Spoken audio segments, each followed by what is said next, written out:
बृहद्दश्व मुनि कहते हैं, राजन, दल के संचालक की वह बात सुनकर निर्दोष एवं सुंदर अंगों वाली दमयंती पतिदेव के दर्शन के लिए उत्सुक हो व्यापारियों के उस दल के साथ ही यात्रा करने लगी। तदनंतर बहुत समय के बाद एक भयंकर विशाल वन में पहुंचकर उन व्यापारियों ने एक महान सरोवर देखा जिसका नाम था पद्म सौगंधिक। वह सब ओर से कल्याणप्रद जान पड़ता था। उस रमणीय सरोवर के पास घास और ईंधन की अधिकता थी। फूल और फल भी वहां प्रचुर मात्रा में उपलब्ध थे। उस तालाब पर बहुत से पक्षी निवास करते थे। सरोवर का जल स्वच्छ और स्वादु था। वह देखने में बड़ा ही मनोहर और अत्यंत शीतल था। व्यापारियों के वाहन बहुत थक गए थे, इसलिए उन्होंने वहीं पड़ाव डालने का निश्चय किया। समूह के अधिपति से अनुमति लेकर सब लोगों ने उस उत्तम वन में प्रवेश किया और वह महान जन समुदाय सरोवर के पश्चिम तट पर ठहर गया। तत्पश्चात आधी रात के समय, जब कहीं से भी कोई शब्द सुनाई नहीं देता था और उस दल के सभी लोग थक कर सो गए थे, उस समय गजराजों के मद की धारा से मलिन जल वाली पहाड़ी नदी में पानी पीने के लिए जंगली हाथियों का एक झुंड आ निकला। उस झुंड ने व्यापारियों के सोए हुए दल को और उसके साथ आए हुए बहुत से हाथियों को भी देखा। तब वन में रहने वाले उन सभी मदोन्मत्त गजों ने उन ग्रामीण हाथियों को देखकर उन्हें मार डालने की इच्छा से उन पर वेगपूर्वक आक्रमण किया। पर्वत की चोटी से टूटकर पृथ्वी पर गिरने वाले बड़े बड़े शिखरों के समान उन आक्रमणकारी जंगली हाथियों का वेग उस यात्री दल के लिए अत्यंत दुस्सह था। ग्रामीण हाथियों पर आक्रमण करने की चेष्टा वाले उन वनवासी गजराजों के वन्य मार्ग अवरुद्ध हो गए थे। सरोवर के तट पर व्यापारियों का महान समुदाय उनका मार्ग रोककर सो रहा था। उन हाथियों ने सहसा पहुंचकर समूचे दल को कुचल दिया। कितने ही मनुष्य धरती पर पड़े पड़े छटपटा रहे थे। उस दल के कितने ही पुरुष हाहाकार करते हुए बचाव की जगह खोजते हुए जंगल के पौधों के समूह में भाग गए। बहुत से मनुष्य तो नींद के मारे अंधे हो रहे थे। हाथियों ने किन्हीं को दांतों से, किन्हीं को सूंडों से और कितनों को पैरों से घायल कर दिया। उनके बहुत से ऊंट और घोड़े मारे गए और उस समुदाय में बहुत से पैदल लोग भी थे। वे सब लोग उस समय भय से चारों ओर भागते हुए एक दूसरे से टकराकर चोट खा जाते थे। घोर आर्तनाद करते हुए सभी लोग धरती पर गिरने लगे। कुछ लोग बड़े वेग से वृक्षों पर चढ़ते हुए नीचे की विषम भूमियों पर गिर पड़ते थे। राजन, इस प्रकार दैववश बहुतेरे जंगली हाथियों ने आक्रमण करके उस संपूर्ण समृद्धिशाली व्यापारियों के समुदाय को नष्ट कर दिया। उस समय वहां तीनों लोगों को भय में डालने वाला महान आर्तनाद एवं चीत्कार हो रहा था। कोई कहता, अरे इधर बड़े जोर की आग प्रज्वलित हो उठी है, यह भारी संकट आ गया, दौड़ो और बचाओ। दूसरा कहता, अरे ये ढेर के ढेर रत्न बिखरे पड़े हैं, इन्हें संभाल कर रखो, इधर उधर भागते क्यों हो। तीसरा कहता, भाई इस धन पर सबका समान अधिकार है, मेरी यह बात झूठी नहीं है। कोई कहता, ए कायरो, मैं फिर तुमसे बात करूंगा, अभी अपनी रक्षा की चिंता करो। इस तरह की बातें करते हुए सब लोग भय से भाग रहे थे। इस प्रकार जब वहां भयानक नरसंहार हो रहा था, उसी समय दमयंती भी जाग उठी। उसका हृदय भय से संत्रस्त हो उठा। वहां उसने वह महासंहार अपनी आंखों देखा जो सब लोगों के लिए भयंकर था। उसने ऐसी दुर्घटना पहले कभी नहीं देखी थी। यह सब देखकर वह कमल नयनी बाला भय से व्याकुल हो उठी। उसको कहीं से कोई सांत्वना नहीं मिल रही थी। वह इस प्रकार स्तब्ध हो रही थी मानो धरती से सट गई हो। तदनंतर वह किसी प्रकार उठकर खड़ी हुई। दल के जो लोग उस संकट से मुक्त हो आघात से बचे हुए थे, वे सब एकत्र हो कहने लगे कि यह हमारे किस कर्म का फल है। निश्चय ही हमने महायशस्वी मणिभद्र का पूजन नहीं किया है। इसी प्रकार हमने श्रीमान यक्षराज कुबेर की भी पूजा नहीं की है, अथवा विघ्नहर्ता विनायकों की भी पहले पूजा नहीं कर ली थी, अथवा हमने पहले जो जो शकुन देखे थे उसका यह विपरीत फल है। यदि हमारे ग्रह विपरीत न होते तो और किसी हेतु से यह संकट हमारे ऊपर कैसे आ सकता था। दूसरे लोग जो अपने कुटुंबीजनों और धन के विनाश से दीन हो रहे थे, वे इस प्रकार कहने लगे, आज हमारे विशाल जनसमूह के साथ वह जो उन्मत्त जैसी दिखाई देने वाली नारी आ गई थी, वह विकराल आकार वाली राक्षसी थी, तो भी अलौकिक सुंदर रूप धारण करके हमारे दल में घुस गई थी। उसी ने पहले से ही यह अत्यंत भयंकर माया फैला रखी थी। निश्चय ही वह राक्षसी, यक्षी अथवा भयंकर पिशाची थी।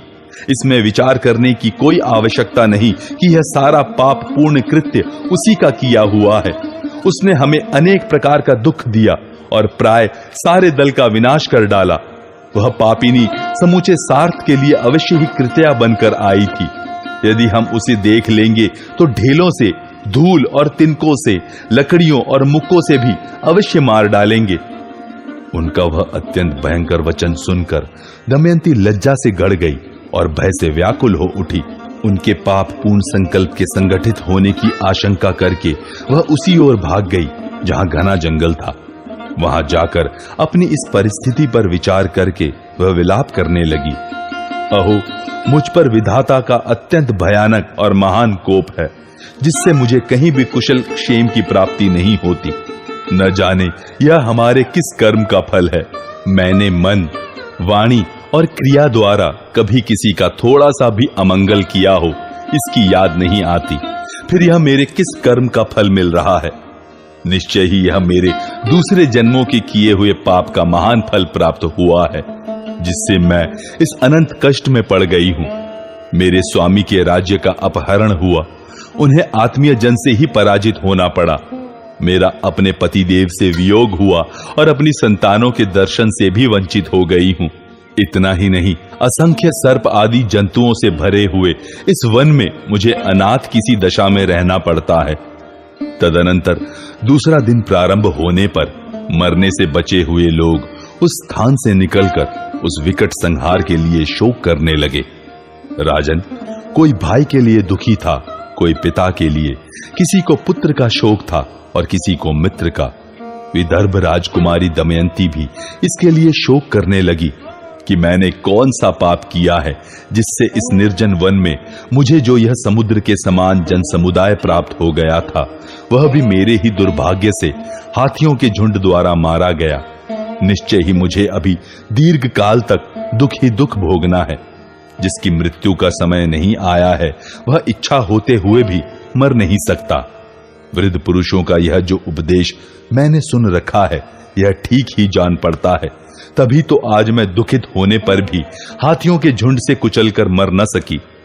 मनुष्यों को इस जगत में कोई भी सुख या दुख ऐसा नहीं मिलता जो विधाता का दिया हुआ न हो। मैंने बचपन में भी मन, वाणी अथवा क्रिया द्वारा ऐसा पाप नहीं किया है जिससे मुझे यह दुख प्राप्त होता। मैं समझती हूं, स्वयंवर के लिए जो लोकपाल देवगण पधारे थे, नल के कारण मैंने उनका तिरस्कार कर दिया था। अवश्य उन्हीं देवताओं के प्रभाव से आज मुझे वियोग का कष्ट प्राप्त हुआ है। इस प्रकार दुख से आतुर हुई सुंदरी पतिव्रता दमयंती ने उस समय अनेक प्रकार से विलाप एवं प्रलाप किया। नृपश्रेष्ठ, तदनंतर मरने से बचे हुए वेदों के पारंगत विद्वान ब्राह्मणों के साथ यात्रा करती हुई शरतकाल के चंद्रमा की कला के समान वह सुंदरी युवती थोड़े ही समय में संध्या होते होते सत्यदर्शी चेदीराज सुबाहु की राजधानी में जा पहुंची।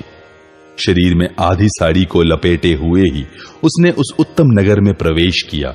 वह विह्वल, दीन और दुर्बल हो रही थी। उसके सिर के बाल खुले हुए थे। उसने स्नान नहीं किया था। पुरवासियों ने उसे उन्मत्ता की भांति जाते देखा। चेदी नरेश की राजधानी में उसे प्रवेश करते देख उस समय बहुत से ग्रामीण बालक कौतूहलवश उसके साथ हो लिए थे। उनसे घिरी हुई दमयंती राजमहल के समीप गई। उस समय राजमाता ने उसे महल पर से देखा। वह जन साधारण से घिरी हुई थी। राजमाता ने धाय से कहा, जाओ, इस युवती को मेरे पास ले आओ। इसे लोग तंग कर रहे हैं। यह दुखिनी युवती कोई आश्रय चाहती है। मुझे इसका रूप ऐसा दिखाई देता है जो मेरे घर को प्रकाशित कर देगा। इसका वेश तो उन्मत्त के समान है, परंतु यह विशाल नेत्रों वाली युवती कल्याणमयी लक्ष्मी के समान जान पड़ती है। धाय उन सब लोगों को हटाकर उसे उत्तम राजमहल की अट्टालिका पर चढ़ा ले आई। राजन, तत्पश्चात विस्मित होकर राजमाता ने दमयंती से पूछा, अहो, तुम इस प्रकार दुख से दबी होने पर भी इतना सुंदर रूप कैसे धारण करती हो? मेघमाला में प्रकाशित होने वाली बिजली की भांति तुम इस दुख में भी कैसी तेजस्विनी दिखाई देती हो? मुझसे बताओ, तुम कौन हो, किसकी स्त्री हो? यद्यपि तुम्हारे शरीर पर कोई आभूषण नहीं है, तो भी तुम्हारा यह रूप मानव जगत का नहीं जान पड़ता।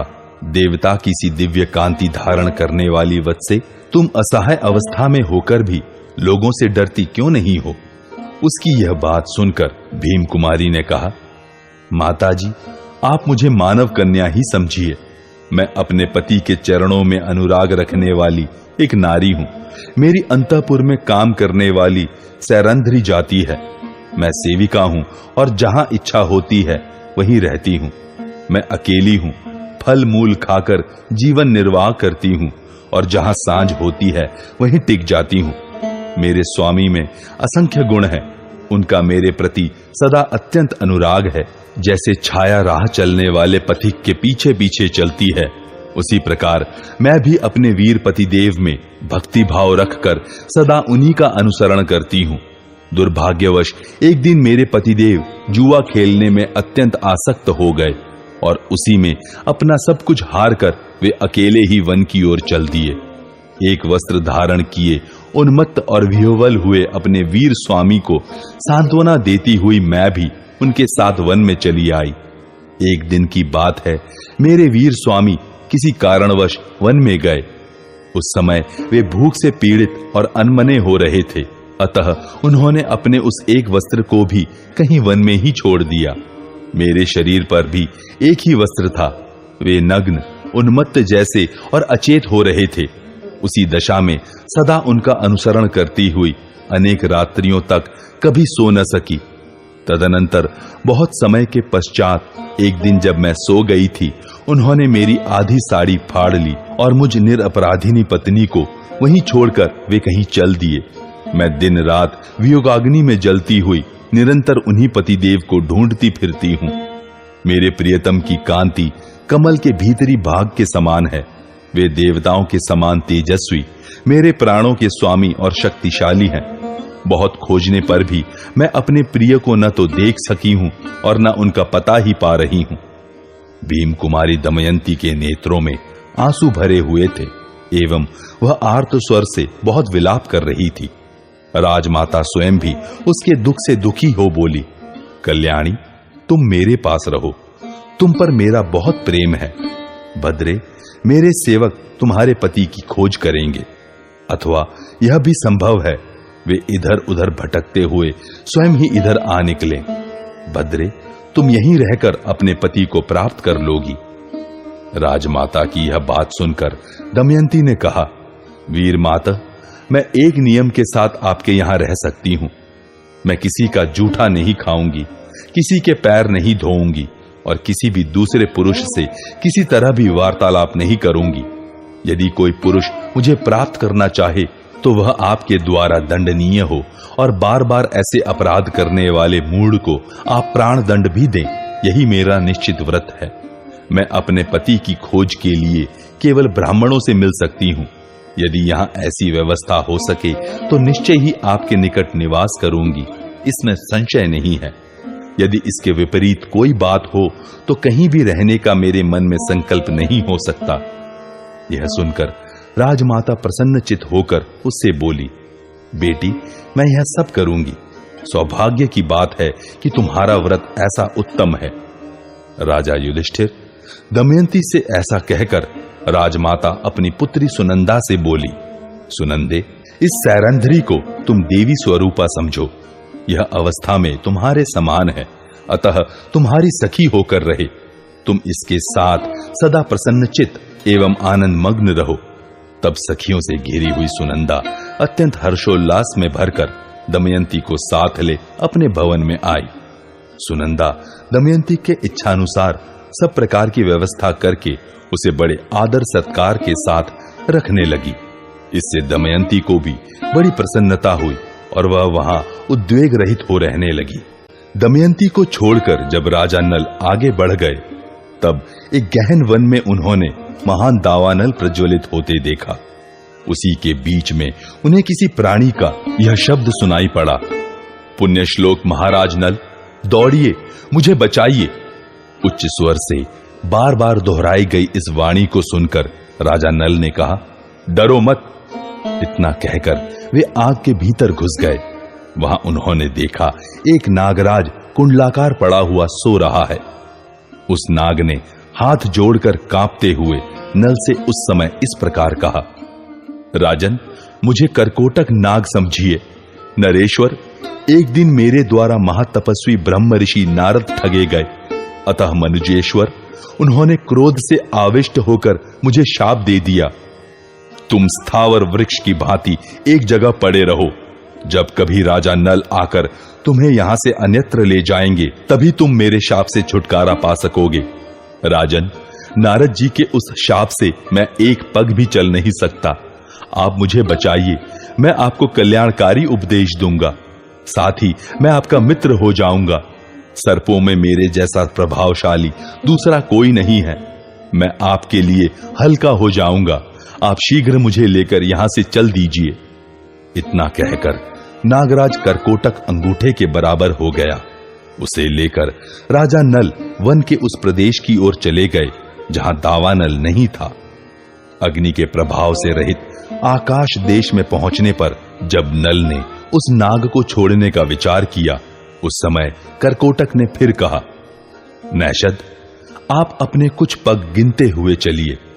महाबाहु, ऐसा करने पर मैं आपके लिए परम कल्याण का साधन करूंगा। तब राजा नल ने अपने पग गिनने आरंभ किए। पग गिनते गिनते जब राजा नल ने 10 कहा, तब नाग ने उन्हें डस लिया। उसके डसते ही उनका पहला रूप तत्काल अंतर्हित हो गया। अपने रूप को इस प्रकार विकृत हुआ देख राजा नल को बड़ा विस्मय हुआ। उन्होंने अपने पूर्व स्वरूप को धारण करके खड़े हुए करकोटक नाग को देखा।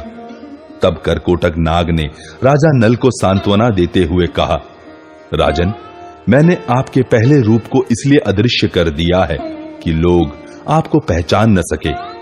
महाराज नल, जिस कलयुग के कपट से आपको महान दुख का सामना करना पड़ा है, वह मेरे विष में दग्ध होकर आपके भीतर बड़े कष्ट से निवास करेगा।